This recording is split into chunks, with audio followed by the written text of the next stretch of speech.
सुप्रभात सभी को।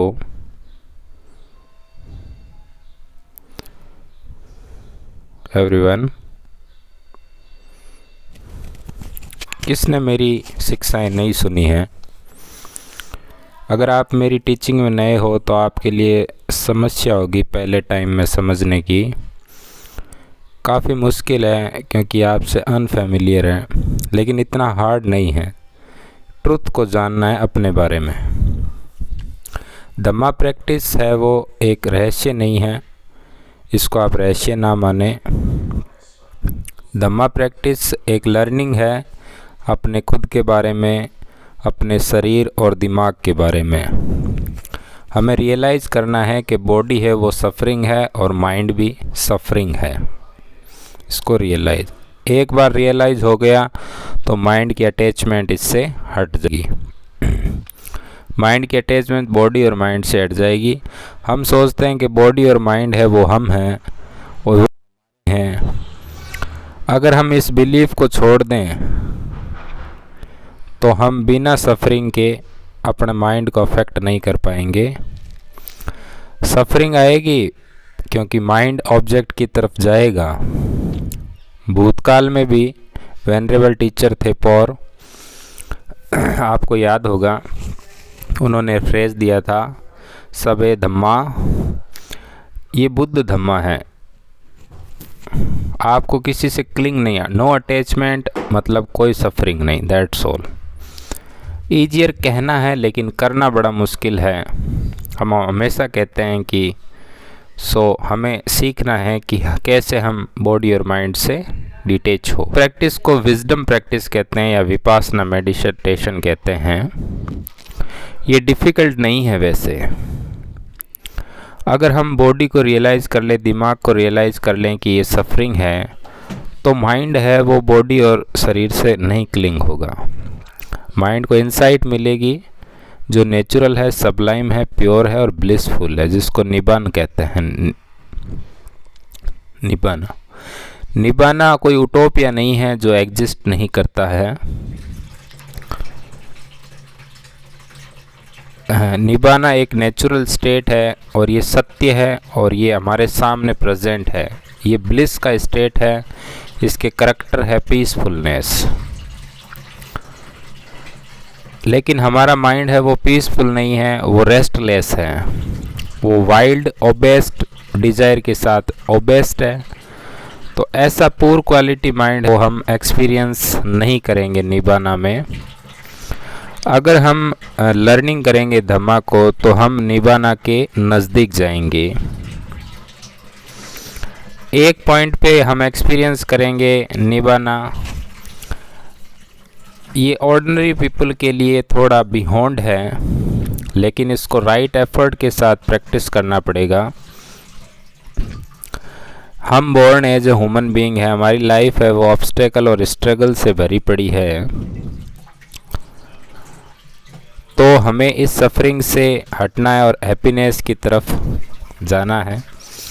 तो हम अपनी लिविंग के लिए स्ट्रगल करते हैं। स्टूडेंट के रूप में हम पढ़ाई करते हैं, जब ग्रो अप होते हैं तो काम करते हैं, बीमार होते हैं तो हम ट्रीटमेंट लेते हैं। तो हम ये सफरिंग को अवॉइड करने के लिए चीज़ें करते हैं। बचपन से हम खुशी की तरफ भाग रहे हैं, लेकिन हमें सच्ची खुशी नहीं मिली। जो हैप्पीनेस है वो इनफ नहीं है। सफरिंग है वो हमेशा हमें फॉलो करती है। जब हम भूखे होते हैं तो हम कुछ खाते हैं ताकि वो भूख शांत हो जाए। कुछ घंटों के बाद हम वापस भूखे हो जाते हैं। हमारी बॉडी है वो सफरिंग है, हमें प्रेस करती रहती है। जहाँ इच्छाएं होती हैं वहाँ सफरिंग होती है माइंड के अंदर। हमारी जो बॉडी और माइंड है वो हमेशा सफरिंग से अफेक्टेड रहते हैं और इच्छाएं अराइज होती है दिमाग में हर समय। तो जब भी अराइज होती है तो उसके पीछे सफरिंग उसको फॉलो करती है। तो हमें कैसे इस सफरिंग के साथ ज़िंदगी भर रहेंगे? जिसने बुद्ध का धम्म नहीं सुना है उनके पास कोई चॉइस नहीं है, उन्हें हमेशा सफरिंग में रहना पड़ेगा। तो हम हमारे पास अपॉर्चुनिटी है सुनने की बुद्ध के धम्म को, हमें इसको ग्रांटेड लेना चाहिए कि हम क्यों हमेशा सफरिंग करें। हमें एक गोल बनाना चाहिए कि एक दिन हम सफरिंग से फ्री हो जाएंगे। तो हमें फुली इनलाइटेनमेंट में नहीं जाना है, पहले स्ट्रीम एंटरर बनना है, जो हमारा पहला स्टेज है स्ट्रीम एंटरर। इसमें अपन अरहंत बन सकते हैं, अरिहंत, एक दिन हम अरिहंत बन सकते हैं। तो हम वापस लोअर रिमीन में नहीं जाएंगे। तो फर्स्ट लेवल हमें अटेन करना चाहिए। तो एंट्री स्टेज है वो डिफ़िकल्ट नहीं है। बुद्धा के समय में भी बहुत से बुद्धिस्ट थे जिन्होंने स्ट्रीम एंटरर बना था। बट धम्मा है, हमारी लेस वर्च्यू है कि हम पूर क्वालिटी का धम्म सुनते हैं। तो जबकि अगर सही टीचिंग अगर हम सीखें तो उससे हमें इनकरेक्ट टीचिंग से हम बच सकते हैं। तो जो टीचिंग है वो रियली फॉलो करती है। जो बुद्धा टाइम के समय जो लोग थे वो स्मार्टर नहीं थे, वो डायरेक्ट बुद्धा से सीखे थे। और हम हमारे टीचर से सीखते हैं, तो हम एक्यूरेटली नहीं कह सकते से कि बुद्धा के शब्द कितने एक्यूरेट थे। तो फर्स्ट पॉइंट है कि हमें फॉर्चुनेट हैं कि हम बुद्धा से हमारे टाइम में आए। उसका जो माइंड था वो रेडी था फ्रीडम के लिए। उसका माइंड में स्टिल कुछ क्रेविंग थी एंजॉय करने की वर्ल्ड को। अगर मैं आपसे पूछूंगा कितनों को निबान चाहिए, तो आप मुझे डाउट होगा कि कोई नहीं करेगा। आपको निभाना भी चाहिए, आपको पत्नी भी चाहिए, धन भी चाहिए और संसार की चीज़ें भी चाहिए। तो हम काफ़ी डरे हुए हैं इस संसार के अंदर। तो हमारा माइंड कैसे धम्म सीखेगा। बुद्धा के समय में लोगों के अच्छे भाग्य थे, उन्होंने बुद्धा से सुना, उन्होंने प्रैक्टिस किया दृढ़ निश्चय के साथ, और वो वर्ल्डली अटैचमेंट में ज़्यादा नहीं थे। वहाँ कुछ राजा भी थे जिन्होंने बुद्धा के आने की खबर सुनी थी। जो मर्चेंट्स थे, ट्रेवल करते थे किंगडम में, उनसे तो वो उनसे पूछा करते थे कोई न्यूज़ है क्या। एक व्यापारी ने कहा कि बुद्धा इस संसार में आए हैं और संघा है वो इस संसार में आए। तो राजा स्पीचलेस हो गया। तो उन्होंने पूछा कि बुद्ध कहाँ हैं। तो मर्चेंट को पूछा कि आपको रिवॉर्ड दिया जाएगा। तो जैसे ही फ्रेंड होते हैं वो सुनते हैं तो वो रिफ्यूज़ कर देते हैं। तो बुद्धा के टाइम के लोगों से हम अपने को मैच नहीं कर सकते, वो इम्पॉसिबल है धम्म सुनना डायरेक्ट बुद्धा से। अब तो उसके जो वाइज अरिहंत डिसाइपल है, तो हम अभी भी क्या है, अटैच है इस संसार से। अब हमारा माइंड फुली नहीं है।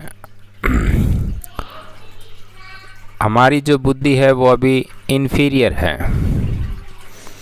तो इनफैक्ट हम कह सकते हैं कि वह हम ज़्यादा सोफिस्टिकेटेड हैं। तो अगर हमें सफरिंग से फ्री होना है तो हमें क्या करना चाहिए, प्रैक्टिसिंग स्टार्ट करनी चाहिए। हमें धम्म सुनना चाहिए, हमें करेक्ट मेथड को जानना चाहिए। और एक बार हम ये जान गए तो हम इसमें सफलता हासिल कर सकते हैं और विजडम भी प्राप्त कर सकते हैं। तो हमारी जो प्रैक्टिस है वो विजडम की तरफ जाएगी, हमारे माइंड को इनेबल करेगी। हम ट्रुथ दे सकते हैं बॉडी माइंड के बारे में। हम जान पाएंगे कि वो स्पेशल नहीं है। लेकिन बिना माइंडफुलनेस के, बिना विजडम के हमें महसूस होगा, हम अपने माइंड को हैप्पी करना चाहते हैं। तो ग्रेट विजडम से हमें रियलाइज़ होगा कि बॉडी है वो सफरिंग है, सफरिंग कंटिन्यू हो रही है। माइंड है वो हमेशा चेंज हो रहा है, अनसर्टेन है, अनकंट्रोलेबल है। तो हम खुश होना चाहते हैं लेकिन हम सफरिंग को पुश कर रहे हैं। हम इससे प्रिवेंट होना चाहते हैं। अगर हम महसूस करें कि अटैचमेंट है जो बॉडी माइंड से वो कम हो जाएगी, बॉडी माइंड संसार से रिलिंक्विश्ड हो जाएंगे, उस समय हमें एक प्योरिटी मिलेगी।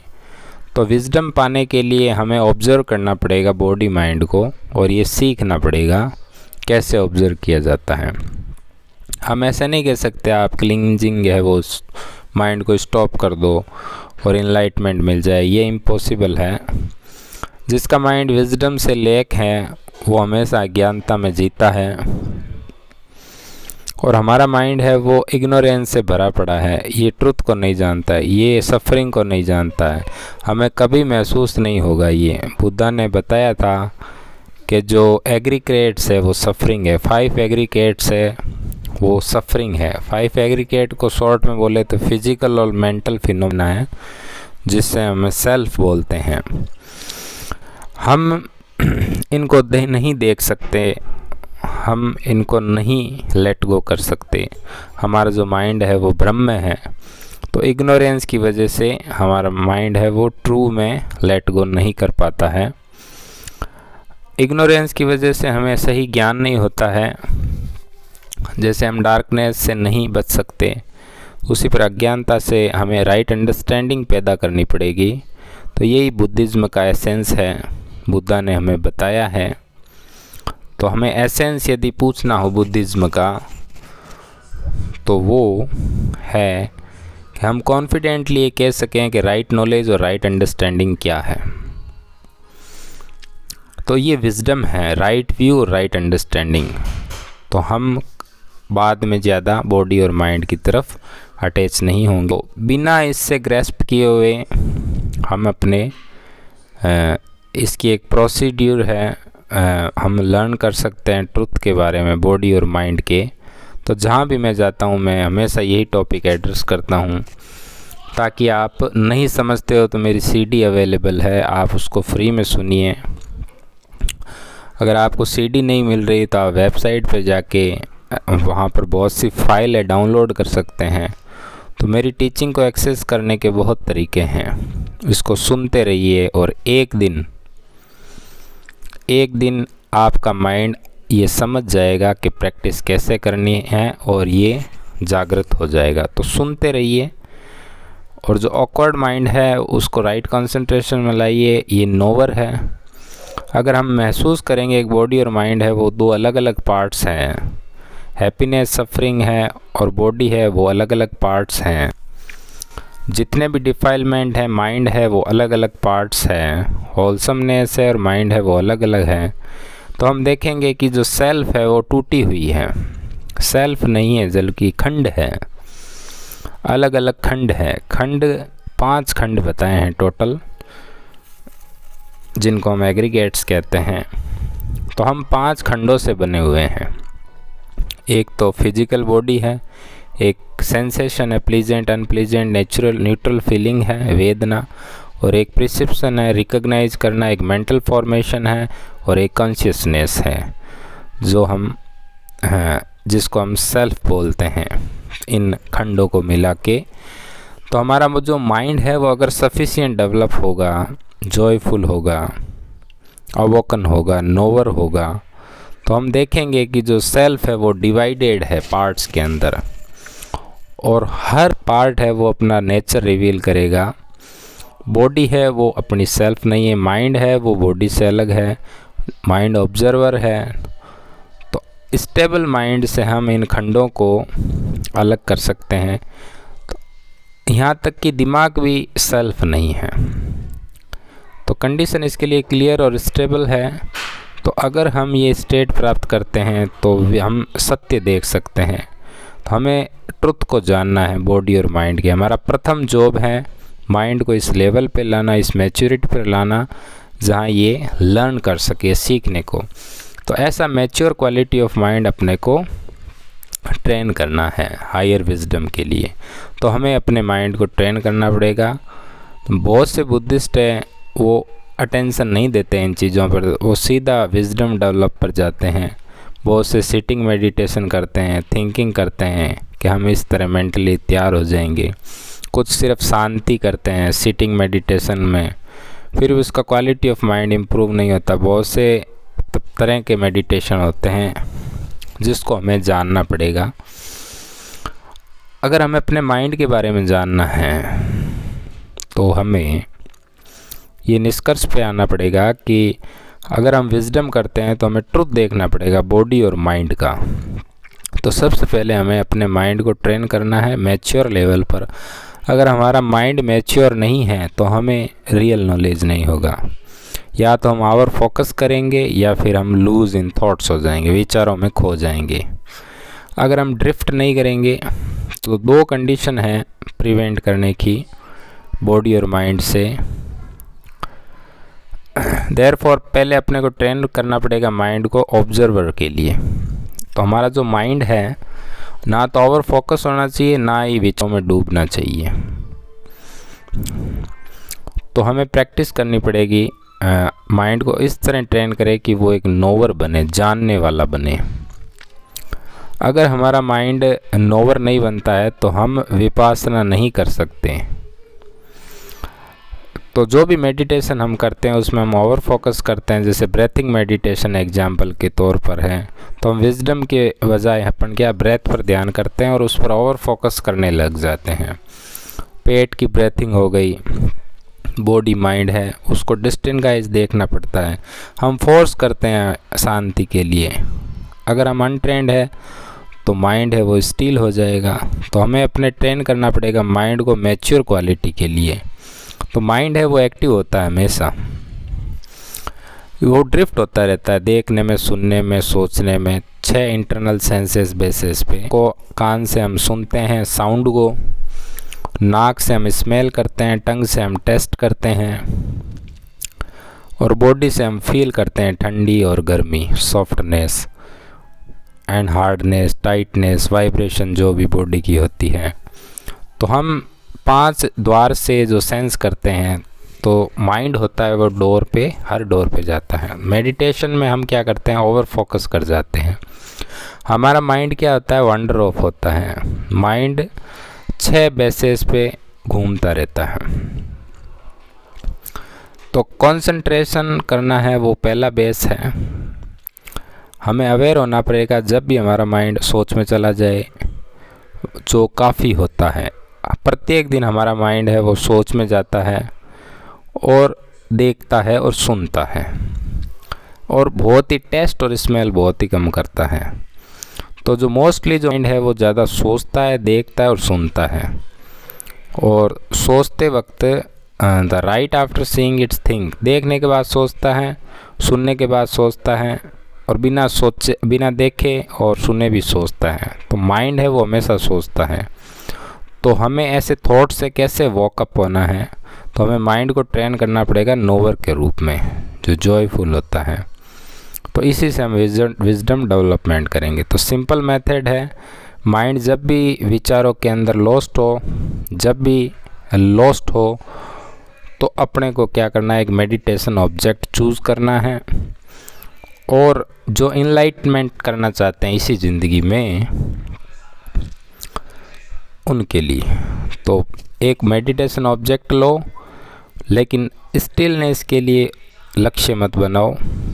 मेडिटेशन फॉर स्टिलनेस के लिए बुद्धिस्ट टाइम में भी बहुत है, लेकिन जो मेडिटेशन हम हैं जो दिमाग को अवेयर करना चाहते हैं, हम ब्रेथिंग मेडिटेशन कर सकते हैं। हम बॉडी की ब्रेथिंग देख सकते हैं, अब जा रही है, आ रही है। तो माइंड है वो ऑब्जर्वर है, देख रहा है। प्रैक्टिस इस तरह से करनी है। जब भी माइंड भटके हमें अवेयर होना है, फिर वो वापस फोकस करेगा ब्रेथ पर, तब उसको अवेयर होना है। तो ये उनके लिए ब्रेथिंग एक्सरसाइज। इनकरेक्ट वे में ब्रेथिंग एक्सरसाइज करने से अपने को ड्राउजी, स्टिल, कामनेस होगी। तो ऐसा कंसंट्रेशन तो बुद्ध के टाइम में था। हमें प्रैक्टिस करनी है राइट कंसंट्रेशन की, जो हमारे माइंड को अवोकन स्टेट की तरफ ले जाए। अवोकन और जॉयफुल नोवर है उसके, बुद्धा मीन्स नोवर। तो हमें ट्रेन करना है। तो जानने वाले के लिए हमें अवेयर होना पड़ेगा माइंड से जब भी वो सोच में जाए। जो थिंकिंग माइंड होता है और नोवर माइंड होता है, दोनों ऑपोजिट होते हैं।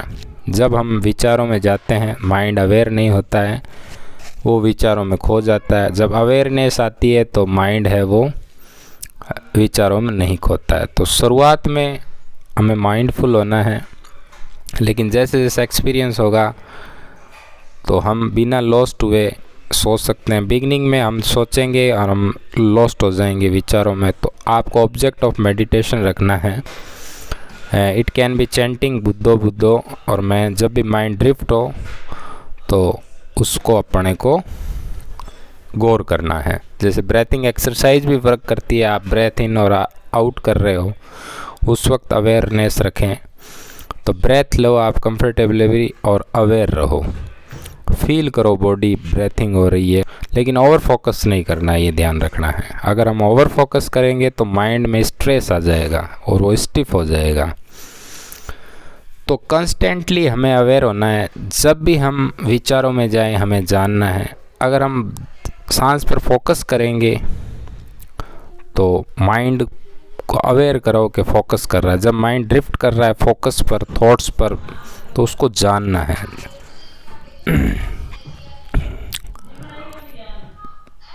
स्टिलनेस अपने को लक्ष्य नहीं रखना है, हमें ऑब्जर्व करना है राइज फॉल पेट का, और अवेयर होना है जब भी माइंड ड्रिफ्ट हो। अगर हमारा माइंड ओवर फोकस हो रहा है बेली के ऊपर, पेट के ऊपर, तो उसको जानना है। जैसे आप मूविंग हैंड कर सकते हो, फोकस ऑन द हैंड।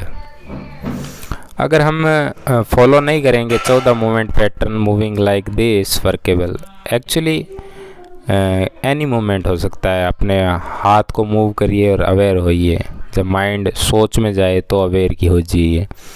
अगर हम ओवर फोकस करेंगे हैंड पे तो हमें स्ट्रेस हो जाएगा, इसका आपको ध्यान रखना है।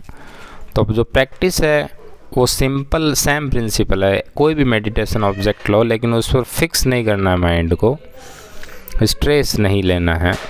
हमारा जो गोल होना चाहिए वो अवेयर का होना चाहिए। जब भी माइंड वॉन्डर ऑफ करे, अगर माइंड फोकस कर रहा है ऑब्जेक्ट पर प्रैक्टिस के दौरान, तो भी हमें अवेयर होना है।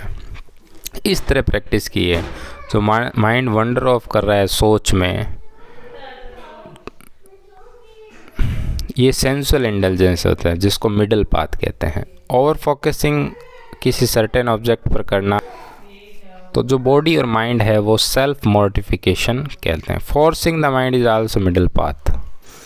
Middle path is seeing things as the truly are. So हमें अवेयर होना है माइंड के ऊपर जब भी ये वंडर ऑफ करे और ओवर फोकस करे। तो ध्यान रखना है रिलैक्स होके। अवेयरनेस है वो truly gear the mind toward the middle path, मध्य मार्ग जिसको बोलते हैं। तो ये पॉइंट बहुत इंपॉर्टेंट है। अगर माइंड नोवर को नहीं जान पाता है, अगर वो ड्रिफ्ट होता है ज़्यादा या ओवर फोकस होता है, तो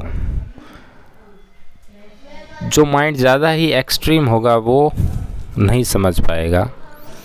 हमें मिडल पाथ लेना है, हमें सेल्फ इंडल्जेंस नहीं करना है, सेल्फ मोर्टिफिकेशन अप्रोच नहीं। अपने जो स्ट्रेसफुल और टॉर्चिंग होती है बॉडी माइंड को, वो नहीं करनी है।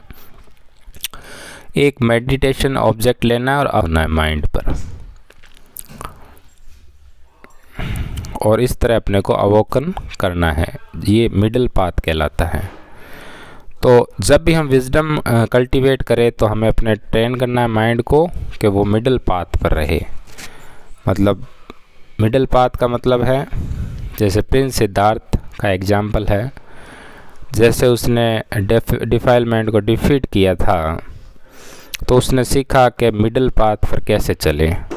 तो त्रिपिटका में भी प्रिंस ने सुना होगा, जो स्ट्रिंग होती है वो बहुत टाइट होती है, जो प्रॉपरली ट्यून नहीं कर पाती है। तो उसने रियलाइज़ किया कि मिडल पाथ है वो बेस्ट है। जो मिडल पाथ है उसमें हमें ना तो फॉरगेट करना है सेल्फ को, और ना ही हमें बॉडी और माइंड को भूलना है। माइंडेड होता है जो लॉस्ट हो जाता है थिंकिंग में, तो हम सोच नहीं पाते हैं। तो लैक एक्सट्रीम है, जब भी हम सोच रहे होते हैं, बिज़ी होते हैं, जैसे हम सोच रहे हैं तो हम भूल जाते हैं अपने बॉडी माइंड को। तो इसको सेल्फ इंडल्जेंस। तो defilement make the mind scattered. जो other category extreme control of the body mind की, तो जो ज़्यादातर प्रैक्टिशनर होते हैं सिटिंग मेडिटेशन में इसी कैटेगरी के अंदर आते हैं। जब हम ब्रेथिंग ले रहे हैं तो वो ज़्यादा ही माइंड को फोर्स करते हैं स्टिफ होने के लिए, और उससे हम जब भी टेंस हो जाते हैं तो वो ज़्यादा टेंस होता है। हमें केयरफुल लेना है, इधर एक्सट्रीम भी नहीं होना है, हमें मेडिटेशन ऑब्जेक्ट लेना है और बी अवेयर होना है। तो अवेयर का मतलब जब माइंड ड्रिफ्ट करे तो हमें अवेयर होना है, और इस तरह प्रैक्टिस करनी है, इसमें आ जाएगा। तो न्यूट्रल मत कीजिए, आप माइंड को मैनिपुलेट मत कीजिए, मिडिल पाथ में एंटर करना, अवेयर रहिए। हमें सिर्फ जानना है, अपने आप ऑटोमेटिक मिडिल पाथ में आ जाएंगे। तो फोर्सिंग करना अवेयरनेस को, तो माइंड है वो डिस्टॉर्टेड हो जाएगा, तो माइंड स्टिफ ज़्यादा हो जाएगा। इससे जब हम मेडिटेशन करते हैं तो हमारा माइंड बड़ा ही हैवी और स्टिफ हो जाता है। तो ये एक्सट्रीम कंट्रोल कहलाता है। सिंपली अपने को जानना है, अवेयर होना और फील करना है। हम ब्रेथिंग एक्सरसाइज यूज़ कर सकते हैं। माइंड जैसे ही वंडर ऑफ करे और फोकस करे तो हमें सिर्फ ऑब्जर्व करना है कंफर्टेबली। माइंड जब भी सोच में जाए और फोकस में जाए, जैसे वॉकिंग मेडिटेशन कर रहे हैं तो बॉडी मूव कर रही है, तो माइंड को जस्ट ऑब्जर्वर रखना है। और जब ड्रिफ्ट अवे हो रहा है तो अवेयर होना है। जब माइंड फोकस कर रहा है फीट के ऊपर या इंटायर बॉडी पे, तो अपने को सिर्फ जानना है। माइंड अपने आप फ्री हो जाएगा दोनों एक्सट्रीम से और बैलेंस में आ जाएगा। तो इस तरह अपने को प्रिपेयर करना है माइंड को विजडम के लिए। मैंने प्रैक्टिस शुरुआत की थी 7 साल से। मैं स्टिलनेस के लिए ब्रेथिंग मेडिटेशन करता था।